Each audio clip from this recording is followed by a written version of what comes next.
Hey Toots, listen, it's just like real life. Gotta take a sip of my coffee before we can start this book.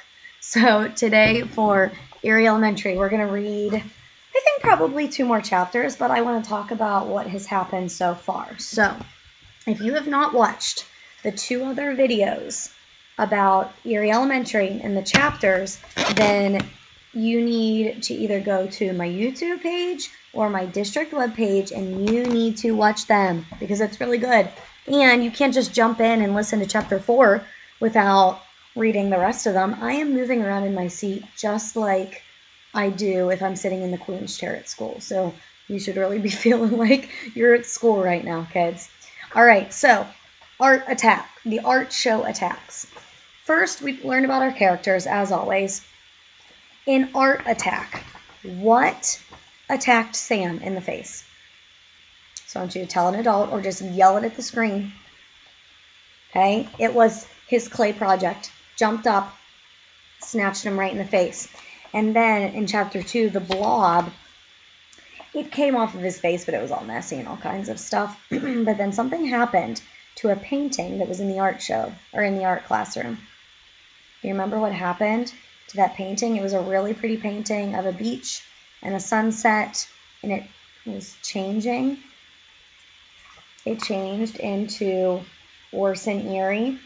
And as Sam was leaving the room, it kind of gave him like a wicked little smile, like, ha ha ha, here I am. You're never going to stop me, even though they have in the last 8 books.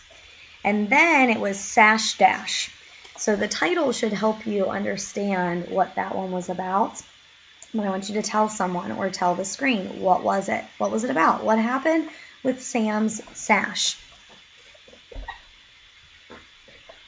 Okay, I hope you said something about it pulling him. Remember, it was pulling him without anyone being there. Here's the picture that the book references. It pulled him up the stairs, and it pulled him into the 5th grade hallway, which led to a dead end.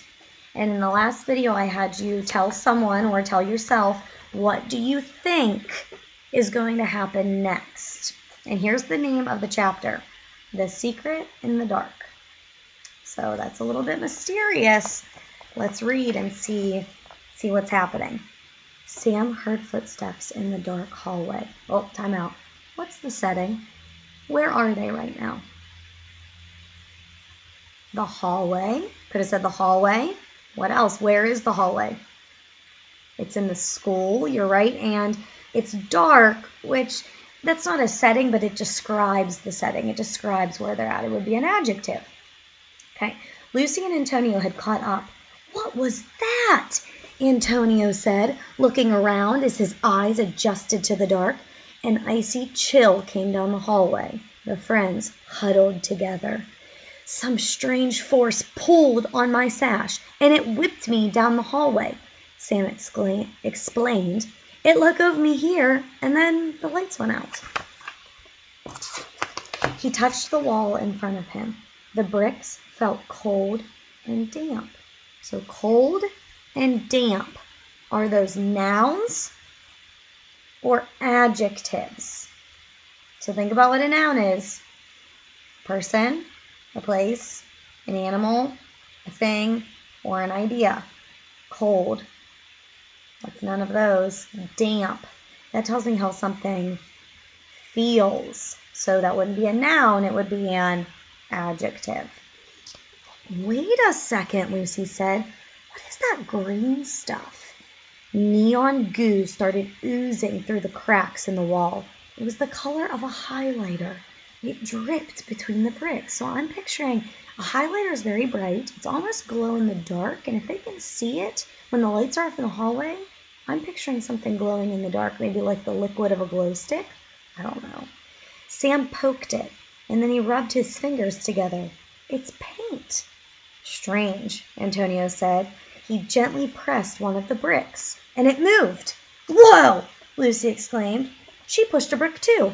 Then Antonio pushed another one, and a gurgling sound came from the wall. Blub, blub, blub. Wet paint dripped onto the friends' shoes. Guys, what's happening? Lucy asked. The 3 friends stepped back as the bricks began to move and slide on their own. It was like a giant, real-life Jenga game. Soon, there was a large opening in the wall. This looks like the entrance to a cave, Sam said. They peered inside. There was something beyond the wall, but it was too dark to see what. Suddenly, the sash yanked Sam forward. Yikes! Sam cried. Antonio grabbed his friend's shirt. I have you, Sam. And I've got you, Antonio, Lucy said. But the sash yanked again, and the friends tumbled through the opening. They landed on a cold floor in a small, dark room. They could barely see. I have a feeling we should not be in here, whispered Antonio. Lucy dusted herself off. Ugh, I agree. Sam felt along the wall until he found a light switch. The instant he flicked it on, Antonio screamed, Ghost! And we're going to stop there because I think that is, as John always says, it's a cliffhanger, right? It didn't have an ellipsis, those 3 periods, but it had a cliffhanger. So you have to decide, is it really a ghost? Is it a person? Or is it Orson Eerie? I don't know. You have to think about it. The next chapter we're on is called Hidden Room. So think about it and check in later for the next chapter.